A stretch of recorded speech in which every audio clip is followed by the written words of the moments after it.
Well, it's no secret that young people like to get their party on. But are college students being just too risky during this pandemic? Miami University students in Oxford, Ohio, threw a COVID party, and the festivities were all caught on police body cams. Check it out. Who lives here? You probably know where I want to talk to you. Just too many people. Do you know what the ordinance is? 10 people. Yeah. How many people are in the house? 20. 20 people inside? Probably Yeah, you might want to start clearing them out. 11. How many other people have COVID? They all do. Everybody has it? No. So everybody here has it? Oh my gosh.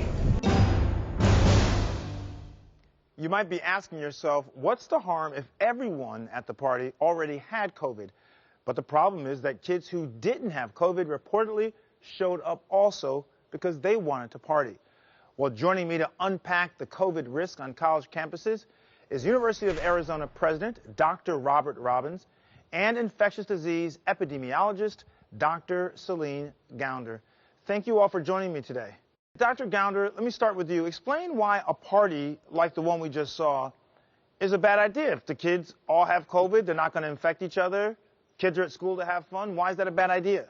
Well, how can you possibly know that all of those kids had COVID? Do you have a bouncer at the door testing every single kid who comes in and gives them an instant test result? That's just not realistic. And so, of course, you had some kids that were tempted to go because they wanted to have fun with their friends. But it's really important to remember that this is not a risk-free infection, even for young people, even though they do have higher rates of asymptomatic, so no symptoms or mild symptoms. Some people get very, very sick. And there's a lot that we still don't know about the virus. So if you have maybe an infection with no symptoms in the beginning, does that guarantee you're not going to have worse consequences down the line, what we call the long hauler complications, things like heart failure, kidney failure? We don't know for a fact that just because you had a mild case that you won't have those long-term consequences. Absolutely. Dr. Robbins, I've been excited to talk to you because I really want to talk to someone of your stature. First of all, you're a physician and you're also a president of a big, big university. Let me start by saying, what is the calculus that university presidents and provosts go through to decide whether or not to bring kids back to school on campus or to keep kids at home, virtual and remote learning until the dust settles more?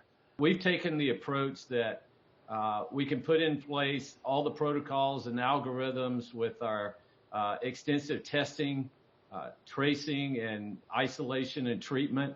And here at University of Arizona, we usually have about 45,000 students. We have about 30 in the Tucson area currently, with about 5,000 students coming to face-to-face, what we call essential courses. So those would be things like performers in dance classes, athletes, going to organic chemistry lab, for instance. If you're a pre-medical student, you need to do those things.